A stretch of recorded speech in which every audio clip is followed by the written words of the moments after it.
A big hi to all my honorable viewers and my dear fourth semester BA, BSc, BCom, BCA, and BBM students of Tumkur University, Tumkur. The videos I've been making on communication skills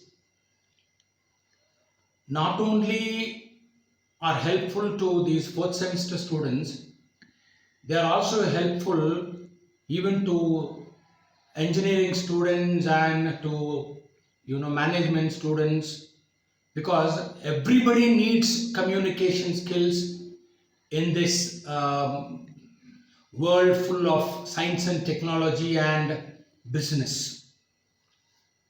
So it is better if everybody goes through these videos on communication skills, and I've tried my best to give you a few tips on the importance of communication skills and verbal and non-verbal communication skills, and verbal and non-verbal communication and the process of communication, and what these formal and informal communications are and when they are used. And I've also talked about in videos, I've also talked about barriers to communication, and also about listening skills. And now, today I'm making a video on teamwork skills. I'll be making more videos on interview skills, group discussions, and etc. etc. I don't want to waste time on these things. So kindly subscribe to my channel, all of you, and give me a liking, man. Give me a thumbs up liking when you watch all my videos. Okay. Do not forget to subscribe to my channel. And today I am going to talk about teamwork skills. Teamwork has been in practice for many years now. Let me take you back to the times when Mahatma Gandhi ji went on with his Dandi March, Salt Satyagraha March. People were his strength. Wherever Gandhiji was our leader, people followed him. And it was a huge team effort,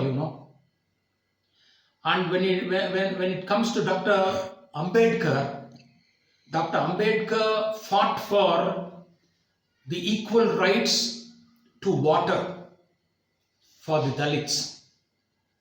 Because at a place called Mahad, no Dalit was allowed to touch this drinking water. Only a few upper caste people and Christians and Muslims were allowed to use the water from the reservoir, which had drinking water. But the Dalits were not allowed. So Ambedkar asked all the Dalits to, come together to attend a meeting, and he spoke on education. He spoke on self-respect and all these things, and then he led the Dalit movement, a non-violent movement. Thousands of these poor Dalits with, in rags and holding dried up bakris, rottigal itkondu hogtare. Thousands of Dalits followed Dr. Ambedkar up to the reservoir at Mahad, and it was a Kalyani, there were steps, and Dr. Ambedkar went down the steps, looked around, and there were thousands of Dalits, hundreds of Dalits, waiting expectantly for Dr. Ambedkar to create history. And then Dr. Ambedkar cupped the drinking water in his, palm, and he drank it. And then he said, I touched water. Water did not get polluted. How could nature's gift, God's gift to man, which is water, be polluted with a touch? So that's how Dr. Ambedkar created history by asserting these human rights, this right to water. And that happened because of the teamwork. Because no individual, he may be a genius, but no individual can achieve success just as a team achieves. So here I am to talk about these teamwork skills. And let me tell you one more, take up one more incident about Dhirubhai Ambani. Dhirubhai Ambani was the father of Mukesh Ambani and Anil Ambani. And Dhirubhai Ambani ji was working at a petrol bunk, I'm told, and the meager, the small salary he was getting at the petrol bunk was not sufficient for him. But he saw one of his colleagues sending that entire, income which he got by working at the petrol bunk to his parents in a village, which Dhirubhai Ambani couldn't do. So Dhirubhai Ambani asked his colleague how he could be able to send that money to his parents and how could he live without a single pie in his pocket. Then his friend, his colleague, told him that after the working hours, he would work in the evenings. He would, give his ID card to a shopman. He would pledge his ID card with a shopman, buy some toys, and while on the way back home, he would sell these toys, and thereby he used to make money. And this really, drew the attention of Dhirubhai Ambani. So what Dhirubhai Ambani did was, he also started buying toys by pledging not only his ID card, but also some valuables with the shopman. And he bought all those toys, and he made a team of 20 of his colleagues. And he distributed all these toys to all the 20 people and asked them to, sell those toys. And he also sold those toys. And then he made more money than his colleague. So his colleague was surprised. His colleague could earn only 20 rupees, wherein Dhirubhai Ambani ji used to earn 200 rupees by working for 2 hours, the same duration which his colleague used to work. So this is teamwork. See how he developed a team of 20 people, gave them the responsibility, and that gave him a lot of success. And the 20 became 200, 200 became 2,000, 2,000 became 20,000. And he went into the textile industry. And now Anil Ambani, Mukesh Ambani is very popular with his Reliance. And all these things could happen because of the teamwork. See, Dhirubhai Ambani ji's story is the story of from rags to riches. So teamwork works wonders. So let me take you to those skills and explain each skill to you, which would help every one of you to do better in an organization after you are appointed. Okay, I wish you all the best, and let me take you through these teamwork skills.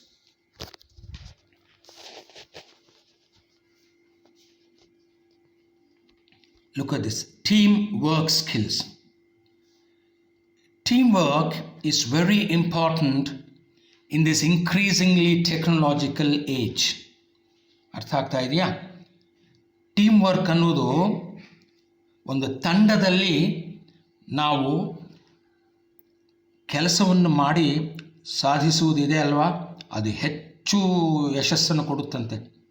ವೈಯಕ್ತಿಕವಾಗಿ ನಾವು ಸಾಧಿಸುವುದಕ್ಕೆ ಹೋದರೆ ನಮ್ಗೆ ಅಷ್ಟೇನು ಯಶಸ್ಸು ಸಿಗುವುದಿಲ್ಲ.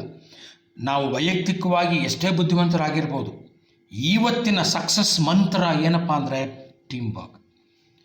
You must be willing to work in a team. You must be willing to be a member of a team. ಅರ್ಥ ಆಗ್ತಾ ಇದೆಯಾ? ನೋಡಿ, team work is very important in this increasingly ಹೆಚ್ಚುತ್ತಿರುವ ಈ ಟೆಕ್ನಾಲಜಿಕಲ್ ಏಜಲ್ಲಿ, ಈ ತಂತ್ರಜ್ಞಾನದ ಯುಗದಲ್ಲಿ ಟೀಮ್ ವರ್ಕ್ ಅನ್ನೋದು ಬಹುಮುಖ್ಯವಾದಂಥ ಸ್ಥಾನಮಾನವನ್ನು ಪಡೆದಿದೆ ಸ್ನೇಹಿತರೆ. ಯಾಕೆಂದರೆ ಏನೇ ಬಿಗ್ ಐಡಿಯಾಸ್ ಇರಲಿ, ಅವು ಒಬ್ಬ ವ್ಯಕ್ತಿಯಿಂದ ಹೊರಹೊಮ್ಮುವುದಲ್ಲ. ನೋಡಿ, big ideas do not emerge from the solitary labours of a genius. Genius ಅಂದರೆ ಯಾವೊಬ್ಬ ವ್ಯಕ್ತಿಗೆ ಅಸಾಧಾರಣವಾದ ಪ್ರತಿಭೆ ಇರುತ್ತೋ, ಆ ವ್ಯಕ್ತಿಯನ್ನು ನಾವು ಜೀನಿಯಸ್ ಅಂತೀವಿ. ಇವತ್ತು ಆ ಪದವನ್ನು ನಾವು ವ್ಯಂಗ್ಯವಾಗಿ ಕೂಡ ಬಳಸ್ತೀವಿ ಅಲ್ವಾ ಸ್ನೇಹಿತರೆ? ಸೊ ಅಸಾಧಾರಣವಾದ ಪ್ರತಿಭೆ ಉಳ್ಳ ವ್ಯಕ್ತಿ. ಲೇಬರ್ ಅಂದ್ರೇನು? ಕೆಲಸ.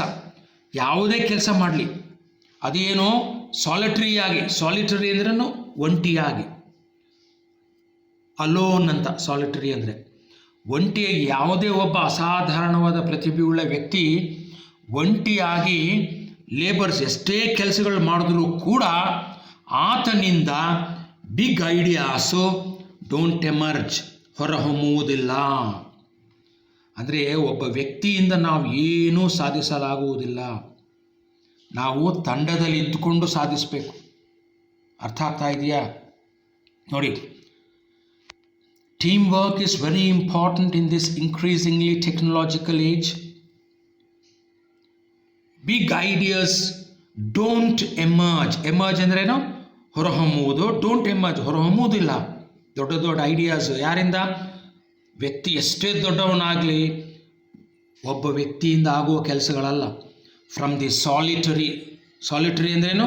ಒಬ್ಬಂಟಿಗನಾಗಿದ್ದು ಭಾಳಷ್ಟು ಕೆಲಸಗಳನ್ನ ಮಾಡುವ ಒಬ್ಬ ಜೀನಿಯಸ್ ಆದರೆ ಏನಂತೆ? ಆತನಿಂದ ಬಿಗ್ ಐಡಿಯಾಸ್ ಹೊರಹೊಮ್ಮುವುದಿಲ್ಲ ಅನ್ನೋ ಮಾತಿಲ್ಲಿದೆ. ನೋಡಿ, big ideas don't emerge from the solitary labours of a genius. ಅರ್ಥ ಆಯ್ತಲ್ಲ? ಭಾಳ ನಿಧಾನವಾಗಿ ಹೇಳ್ತೀನಿ. Team work is very important. ಎಲ್ಲರಿಗೂ ಇಂಪಾರ್ಟೆಂಟ್ ಇದು ಕೇವಲ ಓಪನ್ ಎಲೆಕ್ಟಿವ್ ಅಂತ ನಾನು ಅಂದ್ಕೊಂಡಿದ್ದೀನಿ, ಸಿಲೆಬಸ್ಸಲ್ಲಿ ಇದೆ ಅಂತ. ಬಟ್ ಇದು ಎಲ್ಲರಿಗೂ ಅನ್ವಯಿಸುತ್ತೆ ಸ್ನೇಹಿತರೆ. Modern science and technology. ನೋಡಿ, ಆಧುನಿಕ ವಿಜ್ಞಾನ ಮತ್ತು ತಂತ್ರಜ್ಞಾನ ರಿಕ್ವೈರ್ಸ್, ಅದಕ್ಕೆ ಅವಶ್ಯಕತೆ ಇದೆ. ಏನಿದೆ ಅವಶ್ಯಕತೆ? ಟೀಮ್ಸ್. ನೋಡಿ, ತಂಡಗಳ ಅವಶ್ಯಕತೆ ಇದೆ. ಸೈನ್ಸ್ನಲ್ಲಿ ಟೀಮ್ಸ್ ಆಫ್ ಆಸ್ಟ್ರಾನಮರ್ಸ್. ನೋಡಿ, ಖಗೋಳ ವಿಜ್ಞಾನಿಗಳ ತಂಡಗಳು ಬೇಕಾಗುತ್ತೆ ಸಾಧನೆಗೆ ಅಥವಾ ಸಂಶೋಧನೆಗೆ. ಫಿಸಿಸಿಸ್, ಭೌತಶಾಸ್ತ್ರಜ್ಞರ ತಂಡಗಳು ಬೇಕಾಗುತ್ತೆ. ಆ್ಯಂಡ್ ಕಂಪ್ಯೂಟರ್ ಪ್ರೋಗ್ರಾಮರುಗಳ ತಂಡಗಳು ಬೇಕಾಗುತ್ತೆ. ಏನು ಮಾಡಲು? ಟು ಡಿಸ್ಕವರ್, ಕಂಡುಹಿಡಿಯಲು. ಯಾವುದನ್ನು? ನ್ಯೂ ಡೈಮೆನ್ಷನ್ಸ್, ಹೊಸ ಆಯಾಮಗಳನ್ನು ಕಂಡುಹಿಡಿಯಲು. ಎಲ್ಲಿ? ಆಫ್ ದ ಯೂನಿವರ್ಸ್, ನಮ್ಮ ಸುತ್ತಲಿರುವ ಪ್ರಪಂಚದ ಹೊಸ ಆಯಾಮಗಳನ್ನು ಈ ಒಂದು ಕ್ಷೇತ್ರಗಳಲ್ಲಿ, ಕಂಪ್ಯೂಟರ್ ಸೈನ್ಸ್ ಇರ್ಬೋದು, ಫಿಸಿಕ್ಸ್ ಇರ್ಬೋದು, ಅಸ್ಟ್ರಾನಮಿ ಇರ್ಬೋದು, ಇಂಥ ಕ್ಷೇತ್ರಗಳಲ್ಲಿ ನಾವು ಇದನ್ನು ಸಾಧನೆ ಮಾಡಬೇಕು. ಹೊಸ ಆಯಾಮಗಳ ಬಗ್ಗೆ ನಾವು ತಿಳ್ಕೋಬೇಕು ಅಂದರೆ ವಿ ನೀಡ್ ಟೀಮ್ಸ್. ನೋಡಿ, ತಂಡಗಳು. So team work is the success ಮಂತ್ರ ಟುಡೇ. ನೆಕ್ಸ್ಟ್ ನೋಡಿ, ದ ಸೇಮ್. ಇದರಲ್ಲಿ ಎಷ್ಟು ಸತ್ಯವೋ ಟೀಮ್ಸ್ ಇರುವುದು ಬಿಸ್ನೆಸ್ ವರ್ಲ್ಡಲ್ಲಿ ಅಷ್ಟೇ ಸತ್ಯ. The same is the case even in the world of business. ವ್ಯಾಪಾರದ ಪ್ರಪಂಚದಲ್ಲೂ ಕೂಡ ಈ ಟೀಮ್ ತಂಡಗಳ ರಚನೆ ಬಹಳ ಮುಖ್ಯ. ನೋಡಿ, in the growing field of multimedia ಅಂದ್ರೇನು? ಪ್ರಿಂಟ್ ಮೀಡಿಯಾ ಇರ್ಬೋದು, ಸೌಂಡ್ ಇರ್ಬೋದು, ಅಥವಾ ಡಿಸೈನ್ಸ್ ಇರ್ಬೋದು ಅಲ್ವಾ, ರಿಟರ್ನ್ ಫಾರ್ಮ್ ಇರ್ಬೋದು, ಪ್ರಿಂಟ್ ಮೀಡಿಯಾ ಇರ್ಬೋದು, ಎಲೆಕ್ಟ್ರಾನಿಕ್ ಮೀಡಿಯಾ ಇರ್ಬೋದು. ಮಲ್ಟಿಮೀಡಿಯಾ ಅಂತ ನೋಡಿಲಿ. In the growing field of multimedia the ability to work as a team ಇರಬೇಕು. ಒಂದು ತಂಡವಾಗಿ ಕೆಲಸ ಮಾಡುವ ಸಾಮರ್ಥ್ಯವು, ಎಬಿಲಿಟಿ ಇರಬೇಕು. ಇದ್ರೆ ಅದು ಒಂದು ಕೌಶಲ್ಯವೇ. ಇದು ತಂತ್ರಜ್ಞಾನದ ಕೌಶಲ್ಯದ ಅವಶ್ಯಕತೆ ಇಲ್ಲ. ಹೇಗೆ ನಾವು ಜೊತೆಯಲ್ಲಿದ್ದು ಒಬ್ಬರಿಗೊಬ್ಬರು ಗೌರವವನ್ನು ಕೊಟ್ಟುಕೊಂಡು ಒಬ್ಬರನ್ನು ಮಾತನ್ನು ಇನ್ನೊಬ್ಬರು ಕೇಳಿಕೊಂಡು ಗುರಿ ಒಂದೇ ಇದ್ದು ಎಲ್ಲರೂ ಆ ಗುರಿಯ ಕಡೆಗೆ ನಡೆಯಬೇಕನ್ನುವುದು ಈವನ್ ಮಲ್ಟಿಮೀಡಿಯಾದಲ್ಲಿ ಕೂಡ ನಡೀತಾ ಇದೆ. In the growing field of multimedia, the ability to work as a team member has been identified. ಅದನ್ನು ಒಬ್ಬ ಟೀಮ್ ಮೆಂಬರ್ ಆಗಿ ಕೆಲಸ ಮಾಡುವುದು ಗುರುತಿಸಲ್ಪಟ್ಟಿದೆ ಇಡೀ ಪ್ರಪಂಚದಲ್ಲಿ. ಏನಾಗಿ? As the top non technical job skill. Top ನೋಡಿ, ಮೇಲ್ಮಟ್ಟದಲ್ಲಿರ್ತಕ್ಕಂತಹ ಜಾಬ್ ಸ್ಕಿಲ್ ಆಗಿ ಹೊರಹೊಮ್ಮಿದೆ ಯಾವುದು? ವರ್ಕಿಂಗ್ ಆ್ಯಸ್ ಎ ಟೀಮ್ ಮೆಂಬರ್ನ. ಪ್ರತಿಯೊಂದು ಕ್ಷೇತ್ರದಲ್ಲೂ ಕೂಡ team work team work team work ಅಲ್ವಾ ಸ್ನೇಹಿತರೆ? ಈವನ್ ಕ್ರಿಕೆಟ್ ಟೀಮ್ ಅಂತೀವಿ ನಾವು. ಅಲ್ಲಿ ವೈಯಕ್ತಿಕ ಸಾಧನೆಗಿಂತಲೂ ತಂಡ ಗೆಲ್ಲುವುದಕ್ಕೆ ಅವರು ಕಷ್ಟಪಡ್ತಾರೆ. ಕೆಲವೊಮ್ಮೆ ರೋಹಿತ್ ಶರ್ಮಾ ಇರ್ಬೋದು, ತೆಂಡೂಲ್ಕರ್ ಇರ್ಬೋದು, ಎಸ್ಪೆಷಲಿ ಮಹೇಂದ್ರ ಸಿಂಗ್ ಧೋನಿ ಇರ್ಬೋದು, 80-90 ಔಟ್ ಆಗಿಬಿಡ್ತಾರೆ ಅವರು. ಸೆಂಚುರಿ ಕಡೆಗೆ ಗಮನ ಇರುವುದಿಲ್ಲ ಅವ್ರಿಗೆ. ಯಾಕೆಂದರೆ ಅವ್ರಿಗೆ ಟೀಮ್ನ ಗೆಲುವಿನ ಬಗ್ಗೆ ಆಸಕ್ತಿ ಇದೆ ಬಿಟ್ಟರೆ ವೈಯಕ್ತಿಕವಾದ ಸಾಧನೆಗಳ ಬಗ್ಗೆ ಅಲ್ಲ. ಎಸ್ಪೆಷಲಿ ಮಹೇಂದ್ರ ಸಿಂಗ್ ಧೋನಿ ಅವ್ರನ್ನ ನೋಡಿ ನೀವು. In the growing field is a fabulous leader Mahendra Singh Dhoni ಅವರು. ನೋಡಿ, in the growing field of multimedia, the ability to work as a team member has been identified as the top non technical job skill. ನೋಡಿ, ಇಲ್ಲಿ ಹೇಳ್ತಾರೆ team member ಇರಬೇಕು. ಒಂಟಿಯಾಗಿದ್ದರೆ ಏನೂ ಸಾಧನೆ ಮಾಡೋಕ್ಕಾಗುವುದಿಲ್ಲ. ಆಗುತ್ತೆ ಯಾವಾಗಲೂ, ಅದು ಬಹಳ ಅಪರೂಪ ಸ್ನೇಹಿತರೆ. No matter how brilliant a person is. ನೋಡಿ, ಅಷ್ಟು ಬ್ರಿಲಿಯಂಟ್, ಎಷ್ಟು ಅವನು ಬುದ್ಧಿವಂತನಾಗಿದ್ದರೂ ಕೂಡ ನೋ ಮ್ಯಾಟರ್, ಅದು ವಿಷಯವಲ್ಲ. ಬ್ರಿಲಿಯಂಟ್ ಅಂದರೆ ಏನು? ಜಾಣ, ಭಾಳಷ್ಟು ಜಾಣ್ಮೆ ಇರುವವನನ್ನು ಬ್ರಿಲಿಯಂಟ್ ಪರ್ಸನ್ ಅಂತೀವಿ. ಅವನು ಎಷ್ಟೇ ಬ್ರಿಲಿಯಂಟ್ ಆಗಿ ಅದು ವಿಷಯವಲ್ಲ, ಅದು ಮುಖ್ಯವಲ್ಲ. ಯಾಕೆಂದರೆ ಅವನು ಒಬ್ಬಂಟಿಗನಾಗಿ ಅವನು ಬ್ರಿಲಿಯಂಟ್ ಆಗಿದ್ದರೂ ಕೂಡ ನೋಡಿ, ಸೋಲೋ ಪ್ಲೇಯರ್ ಅಂದರೆ ಒಬ್ಬನೇ ಅಂತ. ಫುಟ್ಬಾಲಲ್ಲಿ ಒಬ್ಬನೇ ತಂಡವನ್ನು ಗೆಲ್ಸೋಕ್ಕೆ ಸಾಧ್ಯ ಇಲ್ಲ ಅಲ್ವಾ? ಚೆಂಡನ್ನು ಒಬ್ಬರಿಂದ ಒಬ್ಬರಿಗೆ ನಾವು ಪಾಸ್ ಮಾಡ್ಕೊತಾನೆ ಹೋಗಬೇಕು. ಇಟ್ಸ್ ಎ ಟೀಮ್ ವರ್ಕ್ ಅಲ್ವಾ? ಈ ಕಡೆಯಿಂದ ಆ ಕಡೆಗೆ ಒಬ್ಬನೇ ಚೆಂಡನ್ನು ತೆಗೆದುಕೊಂಡು ಹೋಗಿ ಗೋಲ್ ಮಾಡೋಕ್ಕಾಗುತ್ತಾ? ಸಾಧ್ಯವೇ ಇಲ್ಲ ಸ್ನೇಹಿತರೆ. ಸೋಲೋ ಅಂದ್ರೇನು? ಒಂಟಿಯಾದ player. No matter how brilliant a person is, ಎಷ್ಟೇ ಬ್ರಿಲಿಯಂಟ್ ಆಗಿರಲಿ ಆ person, solo player is not an option. ಅವನೊಬ್ಬ ಆಯ್ಕೆ ಅಲ್ಲ. ಇನ್ ಟುಡೇಸ್ ಬಿಸ್ನೆಸ್ ವರ್ಲ್ಡಲ್ಲಿ ವೈಯಕ್ತಿಕವಾದ ಸಾಧನೆ ಮಾಡೋಕ್ಕೆ ಹೋದರೆ ಅವನ ಆಟಕ್ಕೆ ಪ್ರಾಮುಖ್ಯತೆ ಸಿಗುವುದಿಲ್ಲ. It is not an option. ಅವನನ್ನು ಆಯ್ಕೆ ಮಾಡುವುದಿಲ್ಲ ಅಂತಾರೆ. ತಂಡವೇ ಮುಖ್ಯ. Solo performance is not at all important in today's business world. He may be a person may be a brilliant person, but still he should be in a team and contribute to the success of whichever project the team undertakes. No matter how brilliant a person is, a solo player is not an option in today's business world. Nobody would choose a single person in this world of business. Every field needs a team to succeed. ನೋಡಿ, if a team is well conceived, ಒಂದು ತಂಡವು well conceived, ಬಹಳ ಸೊಗಸಾಗಿ ಪರಿಕಲ್ಪನೆಗೆ ಈಡಾದರೆ ಅಥವಾ ಪರಿಕಲ್ಪಿಸಲ್ಪಟ್ಟರೆ ಒಂದು ತಂಡವು, and managed ಮತ್ತು ನಿಭಾಯಿಸಲ್ಪಟ್ಟರೆ, ನಿಭಾಯಿಸಲ್ಪಟ್ಟರೆ ಒಂದು ತಂಡವು, ಅಂತಹ ತಂಡವು ಇಟ್ ಹ್ಯಾಸ್ ಸೆವರಲ್ ಅಡ್ವಾಂಟೇಜಸ್. ಅಂಥ ತಂಡಕ್ಕೆ ಇಟ್ಟಂದ್ರೇನು, ಅಂಥ ತಂಡವು ಒಳ್ಳೆಯ ಪರಿಕಲ್ಪನೆಯಿಂದ ಮತ್ತು ಒಳ್ಳೆಯ ಮ್ಯಾನೇಜ್ಮೆಂಟಿಂದ ಒಂದು ತಂಡ ಅಸ್ತಿತ್ವಕ್ಕೆ ಬಂದರೆ ಇಟ್ ಹ್ಯಾಸ್ ಸೆವರಲ್ ಅಡ್ವಾಂಟೇಜಸ್. ಅಂಥ ತಂಡ ಹಲವು ಲಾಭಗಳನ್ನು ಪಡೆದುಕೊಳ್ಳುತ್ತದೆ. ಅಡ್ವಾಂಟೇಜಸ್ ಅಂದರೆ ಏನು? ಲಾಭಗಳು. ಯಾರ ಮೇಲೆ ಯಾರಿಗಿಂತಲೂ ಹೆಚ್ಚು ಲಾಭಗಳು ಹೊಂದಿರುತ್ತೆ? Over the same number of individuals working alone. ಈಗ ನೋಡಿ, ಫಾರ್ ಎಕ್ಸಾಂಪಲ್ 10 ಮಂದಿ ಸದಸ್ಯರ ಒಂದು ತಂಡ ಮಾಡುವ ಕೆಲಸ ಆ 10 ಮಂದಿ ವೈಯಕ್ತಿಕವಾಗಿ ಮಾಡಿದರೂ ಕೂಡ ಆ ತಂಡ ಮಾಡಿದಷ್ಟು ಸಾಧನೆ ಆ 10 ಮಂದಿ ವೈಯಕ್ತಿಕವಾಗಿ ಮಾಡೋಕ್ಕಾಗಲ್ಲ. A team may have 10 members and the achievement these 10 members make as a team would be far better than the same number of individuals trying to achieve a particular thing alone, on their own, okay? Individually, it is not, it doesn't happen. So those 10 individuals must work in a team and contribute to the team as a whole, and only then would they get more advantages than the same individuals working alone. So if a team is well conceived and managed, it has several advantages over the same number of individuals working alone. You cannot work alone and achieve things as many things as you would by being in a team.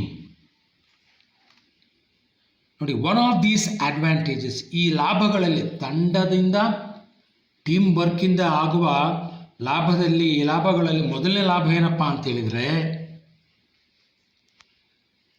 One of these advantages is productivity. Activity ಅಂದ್ರೇನು? ಸಾಮರ್ಥ್ಯ.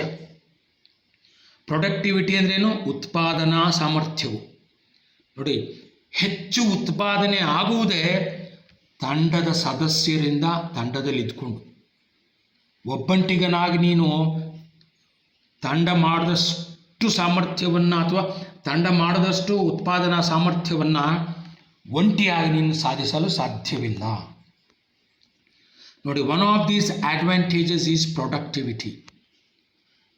ಈಗ ಒಂದು ಹೇಳಿಕೆ ಇದೆ, ವೇದ ಸುಳ್ಳಾದರೂ ಗಾದೆ ಸುಳ್ಳಾಗುವುದಿಲ್ಲ. ಅಂದರೆ ವೇದ ಸುಳ್ಳಾಗುತ್ತೆ ಅಂತಲ್ಲ, ಒಂದು ವೇಳೆ ಸುಳ್ಳಾದರೂ ಅಂದ್ರೇನು, ವೇದ ಸುಳ್ಳಾಗಲು ಸಾಧ್ಯವಿಲ್ಲ, ಒಂದು ವೇಳೆ ಅದಾದರೂ ಗಾದೆ ಸುಳ್ಳಾಗಲ್ಲ ಅಂತ ಉತ್ಪ್ರೇಕ್ಷೆ ಇದೆ ಇಲ್ಲಿ ಸ್ನೇಹಿತರೆ. ದ ಓಲ್ಡ್ ಸೇಯಿಂಗ್, ಹಳೆಯ ಒಂದು ಶತಮಾನಗಳಿಂದ ಬಂದ ಹೇಳಿಕೆ ಏನದು? 2 heads are better than 1. ಒಂದು ತಲೆಗಿಂತಲೂ 2 ತಲೆಗಳು ಬೆಟರು ಅಂತ. ಆದ್ರೇನು? 2 ತಲೆಗಳಿದ್ದರೆ ಸಾಧನೆ ಜಾಸ್ತಿ ಇರುತ್ತೆ, ಟೀಮ್ ಅಂತ ಅರ್ಥ ಅಲ್ಲಿ. 2 heads are better than 1.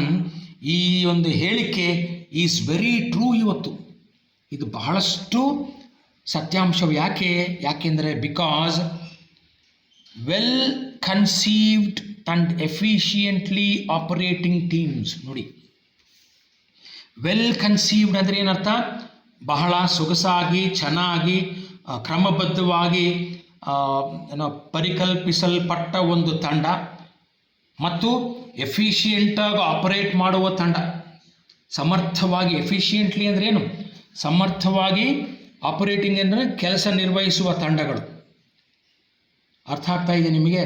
ಪರಿಕಲ್ಪನೆಗೆ ಈಡಾಗಿ ಮತ್ತು ಪರಿಕಲ್ಪಿಸಲ್ಪಟ್ಟ ಹಾಗೂ ಸಮರ್ಥವಾಗಿ ಕೆಲಸ ಮಾಡುವಂತಹ ತಂಡಗಳು ಉತ್ಪಾದಿಸುತ್ತವೆ. ಇಂತಹ ತಂಡಗಳು ಹೊರಹೊಮ್ಮುತ್ತವೆ, ಹೊರಹಾಕುತ್ತವೆ ಮೋರ್ ಸೊಲ್ಯೂಷನ್ಸ್. ಹೆಚ್ಚು ಸೊಲ್ಯೂಷನ್ಸ್ ಅಂದ್ರೇನು? ಸಮಸ್ಯೆಗಳನ್ನು ಬಗೆಹರಿಸುವುದು. more solutions than individuals working alone. ಒಂಟಿಯಾಗಿ ಇಂಡಿವಿಜುವಲ್ಸ್ ವರ್ಕ್ ಮಾಡಿ ಸಾಧಿಸುವುದಕ್ಕಿಂತಲೂ ಒಂದು ತಂಡದಲ್ಲಿ ಇದ್ಕೊಂಡು ನಾವು ಎಫಿಷಿಯೆಂಟಾಗಿ ಆಪರೇಟ್ ಮಾಡ್ಬೋದು. ಆಮೇಲೆ ಒಳ್ಳೆಯ ಸೊಲ್ಯೂಷನ್ಸ್ನ ನಾವು ಪ್ರೊಡ್ಯೂಸ್ ಮಾಡಬಹುದು ಅನ್ನೋ ಮಾತನ್ನು ಇಲ್ಲಿ ಹೇಳ್ತಾರೆ. ನೋಡಿ, ಇನ್ನೊಂದು ಸಾರಿ ಓದ್ಬಿಡ್ತೀನಿ. The old saying, two heads are better than one, is very true, because well conceived, well planned, and very intelligently, honestly, efficiently working, operating teams, they produce more solutions than these individuals trying to produce solutions by working individually or all alone. ಅರ್ಥ ಆಗ್ತಾ ಇದೆಯಾ? So will move on to the next point. ನೋಡಿ, productivity ಜೊತೆಯಲ್ಲಿ ಉತ್ಪಾದನಾ ಸಾಮರ್ಥ್ಯವನ್ನು ಸಾಧಿಸುವುದರ ಜೊತೆಯಲ್ಲಿ ತಂಡದಲ್ಲಿ ಇದ್ಕೊಂಡು ಒಂದು ತಂಡ ಅಲಾಂಗ್ ವಿತ್ ಗ್ರೇಟರ್ ಪ್ರೊಡಕ್ಟಿವಿಟಿ, ಅದರ ಜೊತೆಯಲ್ಲಿ ಉತ್ಪಾದನಾ ಸಾಮರ್ಥ್ಯದ ಜೊತೆಯಲ್ಲಿ ದಿ ಅಕ್ಯುರಸಿ ಅನ್ನೋದು ಕೂಡ ಬಹಳ ಮುಖ್ಯವಾದಂಥದ್ದು. ಅಕ್ಯುರಸಿ ಅಂದ್ರೇನು? ಪರ್ಫೆಕ್ಷನ್, ನಿಖರತೆ ಅಂತೀವಿ ಕನ್ನಡದಲ್ಲಿ. ಆ ನಿಖರತೆಯನ್ನು ಕೂಡ ನಾವು ಸಮರ್ಥವಾದ ಟೀಮ್ ವರ್ಕಲ್ಲಿ ನಾವು ಪಡಿಬೋದು. Along with greater productivity, the accuracy of N effective teams work is higher than that of individuals. ನೋಡಿ, ಟೀಮ್ ವರ್ಕಿನ ನೋಡಿ ಎಫೆಕ್ಟಿವ್ ಟೀಮ್ ವರ್ಕ್ ಅಂದ್ರೆ ಏನು?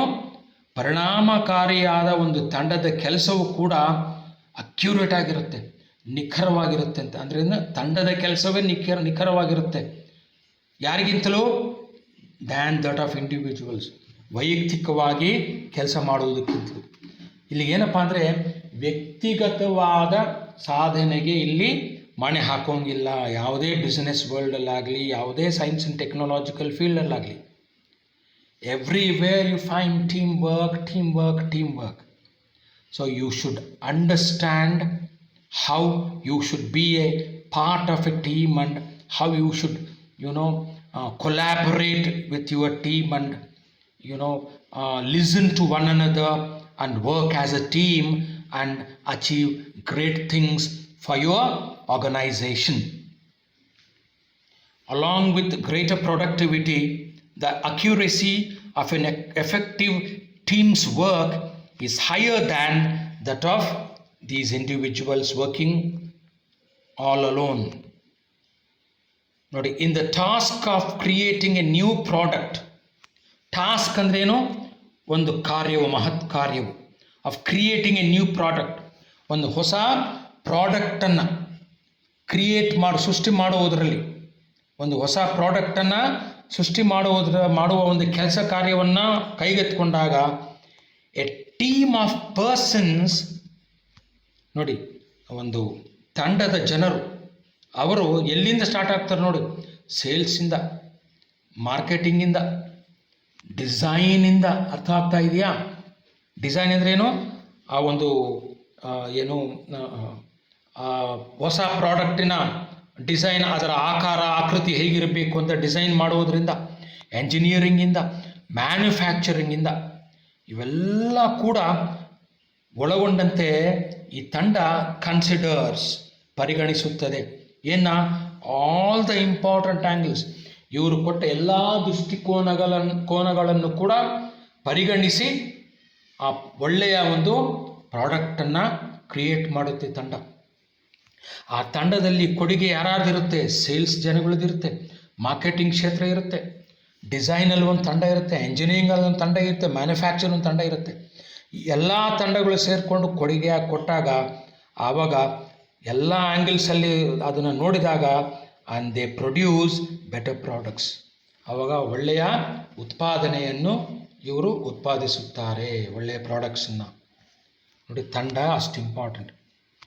ಮತ್ತೊಂದು ಸಾರಿ, in the task of creating a new product, a team of persons from sales, marketing, design, engineering and manufacturing, these things, a team having these people considers all the important angles and produce better products. Illige I will stop here with team video on teamwork skills part 1, and in the next video I will complete the topic on team work skills. ಏನನ್ನ ಅರ್ಥ ಆಗದೆ ಇದ್ದರೆ ದಯವಿಟ್ಟು ನೀವು ನನಗೆ message ಮಾಡಿ ಅಥವಾ WhatsApp ಮಾಡಿ. You know my number 7353924362. ದಯವಿಟ್ಟು ಎಲ್ಲ ಇನ್ನೊಂದು ಸಲ ಚೆನ್ನಾಗಿ ಓದ್ಕೊಳ್ಳಿ. ಏನೇ ಅರ್ಥ ಆಗದೆ ದಯವಿಟ್ಟು ಮೆಸೇಜ್ ಮಾಡಿ, ಕಾಲ್ ಮಾಡಿ. ಓಕೆ, ಎಲ್ಲರೂ ಒಳ್ಳೆಯದಾಗಲಿ. ಬಾಯ್.